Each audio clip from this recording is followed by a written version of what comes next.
ধৈর্য শক্তি একটা অস্ত্র। এই ধৈর্য শক্তি যার মধ্যে আছে সে সাকসেস অর্জন করতে পারে।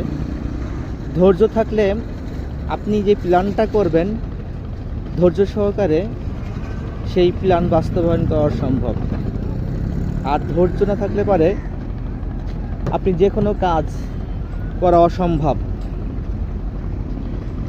আপনি যেখানেই কাজ করেন না কেন, চাকরি করেন, বিজনেস করেন, তার জন্য সঠিক পরিমাণে ধৈর্য সহকারে আপনার কাজ করে যেতে হবে।